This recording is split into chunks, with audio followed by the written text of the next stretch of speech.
Olá, pessoal! Hoje, mais uma vez, um Pediatrando aqui com vocês. E vamos falar sobre o universo da criança, aqui dentro do Pediatrando, no programa do Núcleo de Pediatria. Eu sou Valérie Kreutz, pediatra e médica de família, trazendo sempre informação de qualidade para as pessoas que estão envolvidas com crianças e adolescentes. Ou seja, todo mundo, né?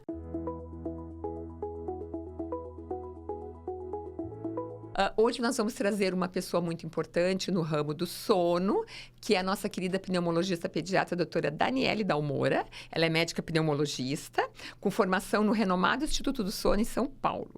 Muito bom ter a senhora aqui com a gente. Obrigada, agradeço o convite e a oportunidade de explicar, né, esclarecer coisas e trazer informação com qualidade. Isso mesmo, porque informação tem, né, gente? Muita. Tem muita informação na rede, muita bobagem também, né? A gente tem que cuidar muito. O objetivo do programa aqui é sempre trazer pediatras com experiência, pediatras com uma formação muito boa, que ajudem vocês. Eu aqui faço papel, apesar de ser pediatra, também faço o papel de vocês, perguntando coisas que eu acho importante, que nós todos, toda a nossa produção acha importante, que se saiba, que são dúvidas comuns. E é o que nós vamos falar aqui com a doutora Daniele hoje. Daniele, então, vamos falar hoje sobre o sono. É uma grande dificuldade, os pais têm trazido muito isso, a gente vê em consultório, a gente vê na mídia, é um problema fazer as crianças dormir, desde pequenininha, atrapalha muito para lá do sono dos adultos também, né? E para a gente começar essa discussão, por que o sono é tão essencial para o desenvolvimento das crianças? Porque durante o sono, nós temos a secreção de vários hormônios e citocinas também envolvidas na imunidade, na questão do crescimento. O GH é secretado durante o sono, na fase N3, que é o sono de ondas longas, né? Mais ondas lentas. Temos também a secreção dos hormônios da saciedade. Temos o hormônio da fome. Tudo acontece muito durante o sono. Tem a melatonina, que é o hormônio do sono, o do estresse, que é o cortisol, que reduz durante o sono. Então, durante o sono, a gente passa 1/3 das nossas vidas. E é um momento que, na criança e no adolescente, é essencial dormir bem. Que hoje é um problema, né? E hoje em dia se fala mais nisso. As pessoas falam da importância de dormir bem. Antigamente, não. O sono era a última coisa a ser cogitada. Era coisa de quem tinha preguiça ou não era produtivo. Hoje em dia se sabe que é importante e vital para o ser humano. E talvez também porque agora nós estamos com mais distúrbios do sono, né? Com essa questão da luz também, de não ter a noite como se tinha normalmente, com todas as luzes acesas e estímulos e etc, né? Sim, foi uma questão progressiva com a questão do excesso de trabalho, muitas atividades, muita informação ao tempo todo. Da tecnologia, né? E da civilização, né? Do Tudo. próprio processo civilizatório, né? Então, como tu falaste, ele pode interferir em tudo, inclusive em obesidade, imunidade, crescimento, né? Mas pra gente começar a entender, tu falaste também nas fases do sono, né? Então, se pudesse, já que mencionaste isso, que existe fase, então é importante a gente entender que existe fases e que fases que são importantes, porque às vezes o sono não parece o sono reparador, né? A gente não vê tanto essa queixa na criança, porque talvez a criança não saiba nem explicar, a gente vê mais no adulto, né? Mas o sono infantil, ele é diferente do adulto? Em que aspectos ele pode ser diferente ou é igual? Como é que é isso? Ele acaba sendo até mais importante que no adulto, né? Nós temos, então, 3 fases do sono de ondas lentas, que é o mais restaurador da parte física, e temos uma fase do sono mais profundo, que é o sono REM, Rapid Eye Movement. É o momento em que os olhos da criança se movimentam mais e a gente tem uma parte cognitiva mais intensa. A restauração das memórias, o crescimento, a parte cerebral, toda essa parte fica mais no sono REM. Esses sonos, eles não são assim uma sequência. Eu vou do N1, N2, N3, depois pro REM. Não. Eu posso estar no N1, que é o lento, aí eu vou pro N2, depois eu volto pro N1. Se algo acontece, eu me desperto, se eu respiro mal. Aí depois eu vou direto pro REM, que é o que restaura, depois eu volto. Tem pessoas que não chegam quase no REM, ou seja, estão sempre cansadas, com o brain fog, que tanto se fala hoje. O dormir tem muita... A fumaça cerebral. Exatamente. Fica tudo anuviado, assim, a pessoa não consegue ter um raciocínio claro. E outra coisa importante, no caso, falando nas crianças, é exatamente isso. Às vezes, a criança, a queixa dela é irritação. É uma suspeita de transtorno de déficit de atenção e hiperatividade. E é apenas uma criança que não dorme ou que tem alguma obstrução respiratória para dormir. Que impede a boa qualidade de sono. Exatamente. Aí a família acha que é uma criança braba, que ela é irritada, que ela é mal criada. E às vezes ela só não dorme bem. E enquanto ela dorme, Tu falaste uma coisa importante. Se eu entendi bem, então, é como se fosse um computador. Ela precisa colocar e realocar suas memórias, seus pensamentos. E isso muitas vezes não acontece, né? Sim. Então, fala um pouquinho sobre isso, assim. E principalmente uma coisa, assim, é muito importante que antes de uma prova, ou quando uma criança está estudando, ela durma bem. Se ela não dormir, ela não vai fixar tudo que ela leu. Então, essa é uma razão que muitas crianças estão aí falhando na escola e ninguém está lembrando da qualidade de sono dela, né? Com certeza. Tem outras questões também, por exemplo, o adolescente. O adolescente já tem o que a gente chama de atraso de fase. O que é isso? O adolescente, ele deita mais tarde, cada vez mais tarde, e quer acordar mais tarde. Então, ele é obrigado a despertar antes, porque as aulas são sempre pela manhã, na faixa etária da adolescência. E essa criança não rende. Aí ela é aquela criança que tá dormindo, tá sonolenta, ou que tá muito irritada, tá braba, com instabilidade emocional. Então, tudo isso acaba alterando e tudo acaba agindo ou positivamente ou negativamente. Até uma dica prática para o adolescente que dorme muito tarde, a gente começa a adiantar 15 minutos no sono. Então, se ele dormir às 11 horas, ele começa a dormir às 10h45. E fica 1 semana, 2 semanas dormindo esse horário. Tem que ser aos poucos para ir voltando para o horário correto. Qual é o horário correto para se dormir uma criança ou um adolescente? Próximo às 9, 10 horas no máximo. A gente sabe que entre as 9 e as 10 horas, nós teremos uma melhor secreção do hormônio do crescimento. Às 2 da manhã, mais ou menos, nós temos um pico da secreção da melatonina, que é o hormônio do sono.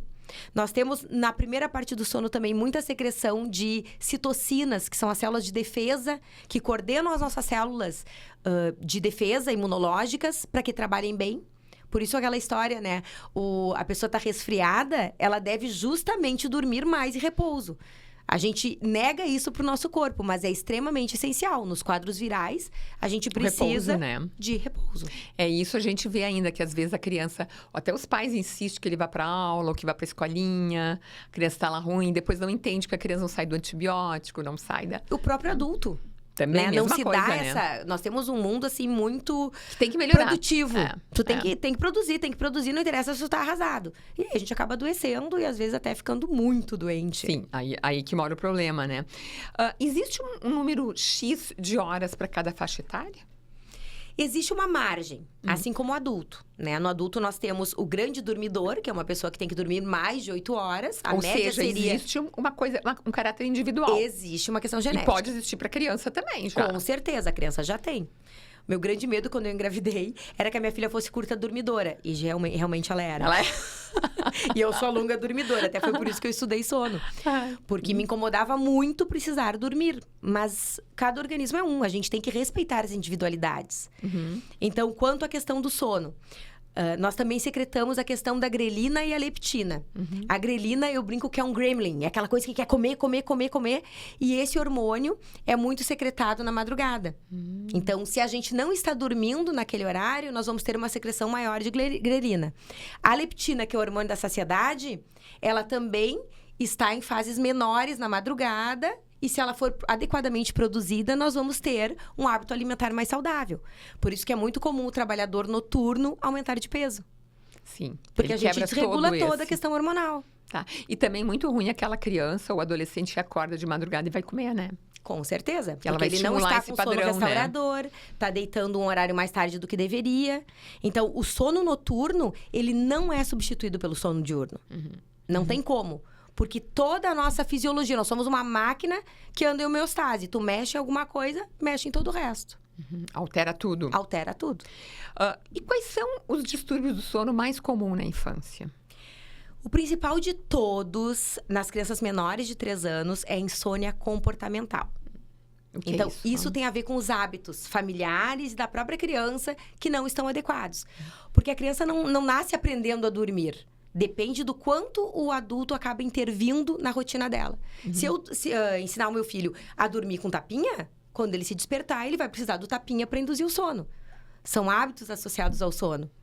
Então, o correto mesmo é desde pequeno. A gente pode pegar a criança no peito, pode dar mamar, mas o ideal é colocá-lo um pouco acordado ainda no berço, para que a criança consiga dormir. E Pois- nunca esquecendo, né? Sempre de barriga para cima. Sim, que é a posição ideal, né? Porque senão É a temos mais posição risco. necessária, aliás. Exatamente. Mesmo virando de lado, aumenta em 30% o risco de morte súbita do lactente. Que é ele simplesmente não despertar no momento de asfixia.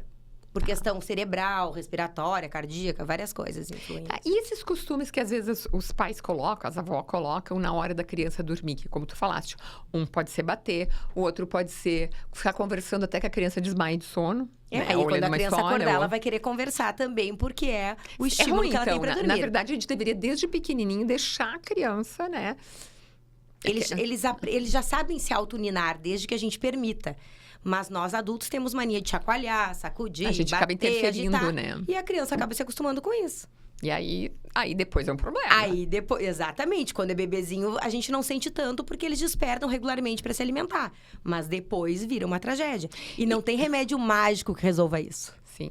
Isso é o mais importante. É comportamental, né? Exige empenho de toda a família junto com a criança. E quando tu fala empenho de toda a família, é mudar o comportamento da família também, Da né? Dani? família.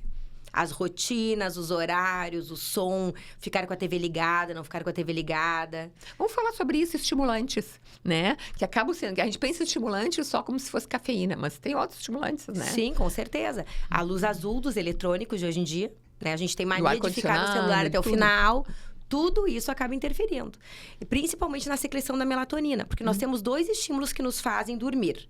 O primeiro é o cansaço. Então, se eu tiver vários cochilos numa criança acima de 3 anos no meio do dia, ou dormir mais perto da hora de dormir, tirar um cochilo, isso vai atrapalhar, tu não vai ter a pressão do sono para entrar no processo de sono. E a outra coisa é a secreção da melatonina, que as luzes azuis acabam interferindo, a questão da gente tomar muito a cafeína, Coca-Cola, Coca-Cola, chocolate. chocolate, cigarro, vape, seja o que for, essas Chimarrão, coisas também todos esses atrapalham. negócios, é. Adolescente, às vezes, começa para estudar e tal, usar essas coisas, Guaraná. Aí pode usar? Pode, mas de manhã cedo. Sim. Se usou à tarde, depois de umas 3, 4 horas, o sono vai ser com certeza prejudicado. E aí a gente entra naquele ciclo. Eu tomo melatonina para dormir, tomo não sei o que para acordar. E assim nós vamos. Que é que hoje a gente tá vendo muito essa medicalização, né? Muita automedicação. Assim como nos Estados Unidos tem aquelas gummies com melatonina, uma das maiores causas de intoxicação em crianças nos Estados Unidos nos últimos anos é com as balinhas de melatonina. É como se fosse uma coisa inofensiva para ajudar a dormir e é um hormônio. Sim, como outro qualquer, Como né? outro Tem que ser qualquer. prescrito, tem que ser supervisionado, E que né? desregula todos os outros hormônios, porque Já é que tudo tu tá falando produzido em melatonina, cadeia. vamos falar melhor sobre isso. Tá sendo prescrito mesmo, né? Bastante, as famílias comprando sozinhas também. Pois é. Então, nós estamos exagerando nisso? O que tu achas? Eu acho que sim. Eu sou bem cética quanto à melatonina na infância. O adulto é outra coisa. Já Sim. tem sua questão só de homeostase hormonal, um monte de coisa. E tem compromisso com... como é que eu vou te dizer? Tem resultados já bem comprovados de benefício. Na criança... É que o adulto já tem algum comportamento sedimentado. A criança e o adolescente, tu tem tempo de intervir ainda, né? E muita coisa em formação, né? O crescimento, os estirões, tudo acontece nesse período. E aí, a gente acrescentando algo a mais ou tirando algo, a gente mexe em toda a homeostase. A longo prazo, tem que ver o que vai acontecer. Quando que é realmente indicado melatonina numa criança? Nas crianças cegas, porque como elas não têm o estímulo luminoso na retina para determinar a secreção de melatonina, a gente vai ter uma menor secreção e vai ter dificuldade em direcionar o que é dia e o que é noite, porque não tem o estímulo Mas isso luminoso. se ela tiver dificuldade, que ela pode também não ter, né?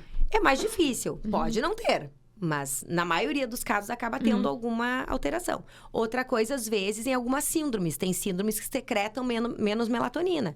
Casos de autismo muito grave, às vezes está indicado, mas não é em todo caso.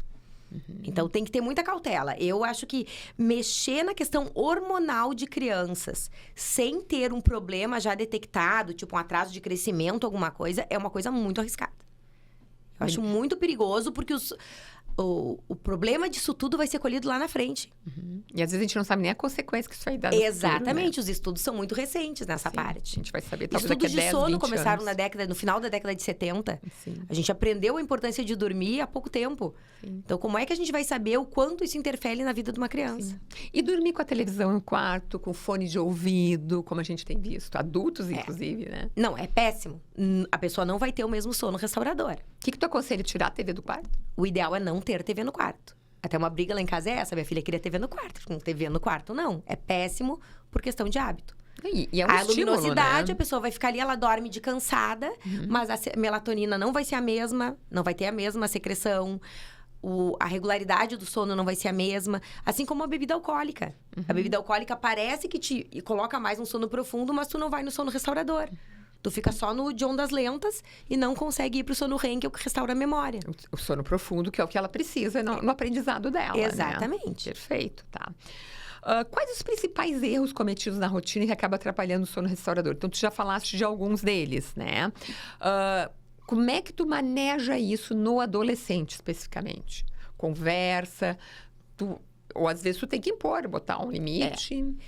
A gente tá num momento de muita dificuldade de se impor com as crianças e adolescentes, né? Cada vez a adolescência tá mais cedo, né, Dani? Exatamente. A pré-adolescência já tá começando pelos 8, 9 anos. Mais ou menos. Então, tu já tem que começar a argumentar. Na realidade, tem que ter a regra. Não adianta. A criança não tem... Eu vi esses dias no Instagram um depoimento muito interessante de uma criança que dizia pra psicóloga que ela gostaria muito que o pai dela tirasse ela do celular. Porque, às vezes, ela quer sair e ela não consegue por estar viciada. É uma coisa que ela não tem controle sobre a vontade dela.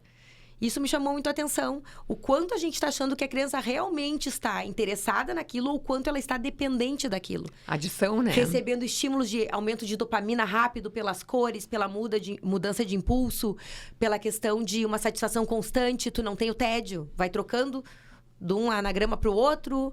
Então, o programa foi feito para te viciar. Claro, claro. E os próprios jogos online, né? Também. Meninos que a gente vê muito jogando online, é a mesma coisa. A mesma coisa. Tem fica criança que janta no quarto, jogando videogame. Ele fica com raiva do pai, ele vai xingar o pai e a mãe e tal, mas não é que ele odeia o pai e a mãe. Ele tá realmente num comportamento aditivo, né? Exatamente, é um vício. E aí vai interferir no sono dele, porque isso vai continuar no sono dele, não vai permitir que ele tenha um sono tranquilo. Fala um pouquinho pra nós sobre essa questão da higiene do sono, pro pessoal Uma coisa entender importante é que as crianças fazem abstinência mesmo. Imagina, se nós, adultos, ficamos viciados no celular, temos essa coisa assim de... A sensação de... Na hora que vai escolher um filme, a gente fica 10 mil anos escolhendo o filme pra ver o filme. É muita opção. A criança também se perde nisso. Sim. Então, as regras ajudam bastante. A rotina, saber o que esperar, principalmente uma criança pequena. Criança pequena adora ler sempre o mesmo livro. Eu digo, meu Deus, nós vamos ler de novo. Vamos ler de novo. Porque eles gostam daquela coisa de antecipar. Saber o que vai ser. Isso reduz a ansiedade na criança. Então, se nós usarmos dessas técnicas, sempre ler um livrinho antes, então, pode ser o mesmo livro, pode ser livros variados. Banho noturno, banho quentinho. Banho tranquilo, né? Um banho quente. Reduzir a aceleração da casa e da família. A luminosidade também, usar uma luzinha mais fazer indireta, tudo mais relaxante. Né? Isso ajuda a criança a relaxar. É como a gente. Se a gente está muito agitado, a gente fica pensando e a gente tem o que a gente chama de insônia comportamental ou insônia... Agora me sumiu o termo. É aquela insônia que acontece pelo estresse. Reativa, na verdade, né? Tá. A gente fica pensando no que vai fazer. A gente fez um pediatrando sobre adolescentes com 2 ebiatras e foi colocado justamente isso, a questão de limitar as telas, né? Na verdade, assim, até 14, até 16 anos, a exposição mínima, redes sociais não. E quando tem que fazer alguma coisa, como a Sociedade própria de Pediatria recomenda, não passar de 2 horas por dia em tudo e jamais em criança abaixo de 2 anos, né? Jamais. Mas e hoje... muito difícil. Né? Porque a pessoa tem que fazer as suas coisas, ela precisa que a criança fique quieta e a gente acaba meio que dopando as nossas crianças para conseguir ser eficaz na vida, conseguir... Talvez a gente tenha que botar limite na gente mesmo também, né? Ver quais são as prioridades naquele momento e limitar. A gente não vai conseguir fazer tudo, né? Então, eu acho muito a ver essa nossa discussão. E eu gostaria que tu falasse um pouquinho da relação também, agora mudando um pouquinho o foco da questão do sono, mas da relação entre problemas respiratórios, rinite, asma e qualidade do sono. Tem uma relação? Qualquer patologia, se a criança tem refluxo durante o sono, vai atrapalhar, ela não vai dormir bem se ela estiver doente, se ela estiver com o nariz trancado, se ela estiver em crise de asma, se ela tiver uma rinite que obstrui muito a via aérea superior não tratada também. Mas o mais importante, a criança respiradora oral. Ela costuma ter uma coisa que a gente chama de apneia do sono, é uma patologia que tranca a passagem do ar durante a respiração no sono. Como é que se avalia isso? São crianças geralmente magrinhas, agitadas, hiperativas e que começam a ficar com a boquinha mais entreaberta, o lábio superior mais fino, os dentes mais para frente. Aí a família leva no dentista, tenta colocar um aparelho, vai seguir protruindo essa região superior, indo cada vez mais para frente, e a gente não vai resolver o problema. Então, nessas situações é muito importante consultar o pediatra e, conforme for a avaliação dele, procurar um otorrino. Porque na maioria das situações, a gente tirando as amígdalas, ou os adenoides, ou os dois, a gente resolve o problema. E tratando a rinite continuamente, né? E caso não resolva, nós podemos ter consequências graves como hipertensão pulmonar. Na Santa Casa, quando eu trabalhava, eu atendi na emergência 2 meninas de 13 e 14 anos já com hipertensão pulmonar por serem respiradoras orais. Parece uma besteira, mas no fim tem uma repercussão muito grande na vida e no futuro de uma criança. Aqui nós estamos falando de um problema específico, mas lembrando que a criança que é acompanhada pelo pediatra, são milhares de situações que ele pode pegar precocemente, né? Com certeza, e a maioria das crianças não faz revisão com o pediatra. Ela faz emergência ou terapia. Eu tenho urgência, eu não tenho tempo para marcar com o pediatra, eu vou na emergência. E aí, na emergência, eu trabalho muito em emergência, tanto no Moinhos quanto no Clínicas, a gente acaba fazendo quase a puericultura dessas crianças. E não é a mesma coisa. Não, e não é o papel, tu nem não pode conhece, fazer, né? Exatamente, tu não conhece aquela criança, tu vai tentar resolver o problema. O uso de antibióticos é muito maior, o uso de coisas invasivas, acaba tudo ficando muito maior, faz mais corticoide de alta dose, que também interfere em sono, né? Com certeza, corticoide, usa muito mais, faz muito mais exame de imagem, muito mais exame de sangue desnecessário. Ou seja, a gente trata a ansiedade dos pais, na verdade, né? Porque essa criança não deveria estar lá, deveria estar acompanhando com o seu pediatra, ter calma para saber, e a gente, por ansiedade paterna, materna, seja o que for, e por falta de tempo, eles levam para emergência. Não, né? E dá muito mais trabalho tu orientar uma família e dizer, realmente não precisa de exames do que tu pedir logo o exame. Claro. Então, dependendo da demanda e o cansaço da pessoa e o estresse que está, a chance de ganhar exames é muito maior, sem necessidade. Claro. A gente vive um mundo muito acelerado e querendo resultados e respostas por exames de coisas clínicas que a gente diagnostica. Aí tu tem um exame todo alterado e a criança não tem nada a ver com aquele exame. Aí tu vai tratar o exame? A gente perdeu muito nisso, né? Por culpa de todos os lados, né? Mas eu acho que está na hora da gente alertar para voltar. E nós temos um grande problema hoje em saúde pública, não tem mais pediatra, né? Com não se acessa. Então, às vezes, quem depende de SUS, muitas vezes vai para uma emergência porque sabe que lá vai ter um pediatra. Sim. Em alguns locais, pelo menos. Exatamente. Às vezes foi mal atendido no posto, ou a pessoa não sabia e mandou. A gente tem vários encaminhamentos. Às vezes não tem nem médico, tem um clínico que não está preparado, nem tem experiência com criança. A enfermeira simplesmente encaminha também. Às vezes exatamente. O posto está fechado, não tem mais ficha. Então, é toda uma questão da saúde pública. Não é que os hospitais grandes não deem conta da situação. É que está tudo mal organizado, fazendo com que as pessoas caiam todas na emergência. E é humanamente impossível um hospital ou uma unidade de emergência dar conta de toda a saúde de uma população. Tu nunca vai ter. O público não sabe, mas existe uma maneira de triar que se chama protocolo de Manchester, que a gente dá cor para os pacientes na emergência. E tem cores que são as cores, quer dizer o quê? Que não eram para estar na emergência, para salvar a vida. A cor verde é você não deveria estar aqui, você podia ter ido no seu pediatra. Então, essas pessoas não deveriam nem ficar ali. Tinha que ser, foi triado assim, tinha que ir embora. Esse era o correto. Mas, no entanto, eu acabo sobrecarregando e tirando o lugar das pessoas que precisariam de atendimento de urgência. Não, e essa pessoa é que fica cansada lá na emergência, porque ela vai esperar horas. Todo mundo que for amarelo ou laranja vai passar na frente. E às vezes vai estar irritada, vai acabar brigando e sendo violenta com o médico. Muitas vezes não é o paciente grave que o familiar que é violento com o médico. Nunca é, né? Raramente. Um caso que fosse o paciente grave. Porque o paciente grave é atendido logo. Exatamente. Então, tu tá morrendo, tu passa na frente de todo mundo. O pai tá ansioso por qualquer razão, porque não recebeu atendimento no posto, seja onde que for. E aí descarrega e às vezes até agride, como a gente tem visto, né? Mas voltando pro nosso assunto aqui. Vamos falar, então, também sobre o ronco, né? Que a gente acha que criança não ronca. Criança ronca também, né? E não é normal criança roncar. Ela pode até roncar quando está com o nariz obstruído. Mas quando isso acontecer, né? Principalmente se for uma coisa persistente. Se não é só quando a criança está resfriada ou se a criança está sempre resfriada. Aí nós temos que avaliar. Embora seja normal, 10 infecções virais por ano, mais ou menos, a gente faz. Depende da faixa etária, né? Dependendo da faixa etária, mas uma criança maior que está sempre doente, ou uma criança pequena que está sempre fazendo otite, pneumonia, se realmente são otites e pneumonias, também, né? Por isso que é importante ter o pediatra acompanhando.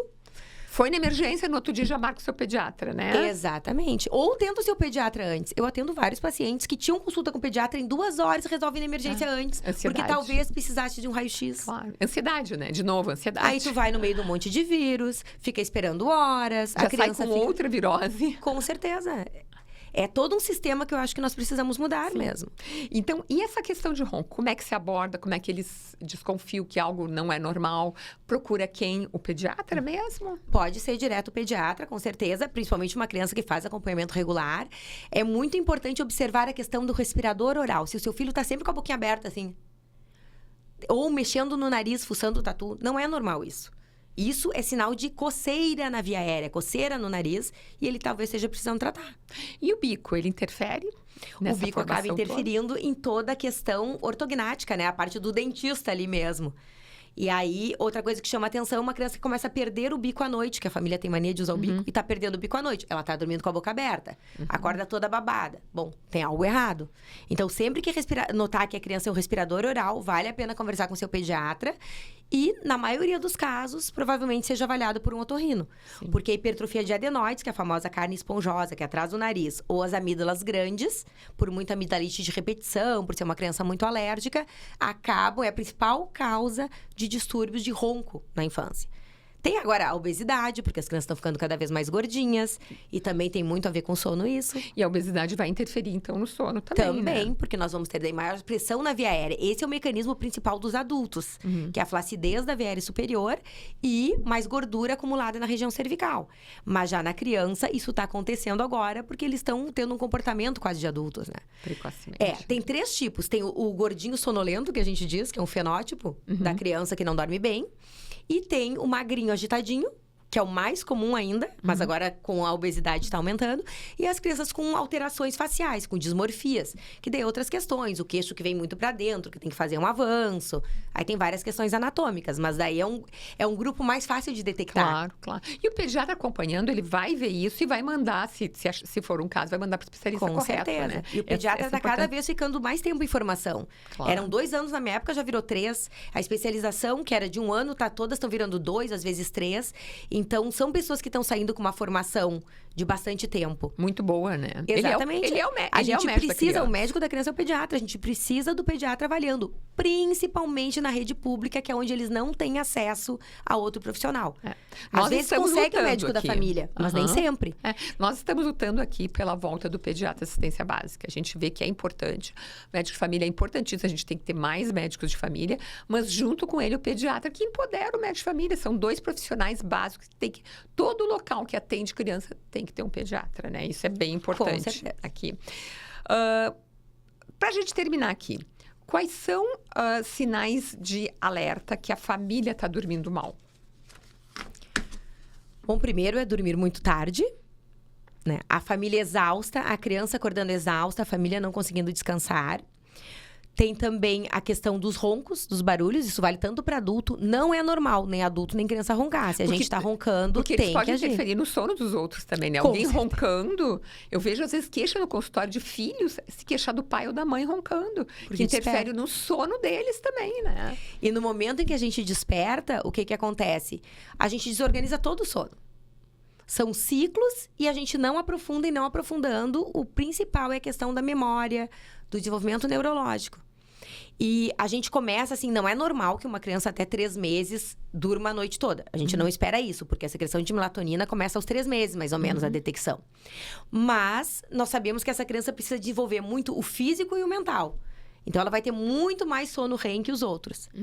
E conforme isso vai mudando, até que perto dos 3 anos, nós vamos tendo semelhante ao desenvolvimento do adulto, a questão do sono do adulto. São vários ciclos, quanto mais despertar a gente tiver, ou por ronco ressuscitativo, que é aquele que a pessoa faz, ou por estar roncando e se acordar também. Então, assim, falando a respeito de parassonias, o que são parassonias? São eventos que ocorrem durante o sono. Que é diferente da insônia comportamental, que é uma coisa gerada. Isso pode ter causa genética, pode ter causa associada ao estresse, à agitação da criança, tudo isso. Nós temos aí, o mais comum que são os pesadelos, que é o quadro da em torno de até 50% das crianças podem ter até os 10 anos, assim, geralmente dos 6 aos 10. E nesse caso, a criança é facilmente consolável, conversando. O terror noturno, por exemplo, ele acontece na primeira metade do sono. Essa criança se acorda agitadíssima, suando frio, irritada, e a família não consegue acalmar. A criança não está consciente. Isso ocorre durante o sono. Às vezes, isso atrapalha, a criança até pode se machucar. Nessas situações, nós precisamos avaliar com um pediatra para ele ver se precisa fazer encaminhamento para um médico especialista em sono, para um neurologista. Outra coisa que acontece durante o sono, a epilepsia do lobo occipital. E do temporal pode acontecer durante o sono.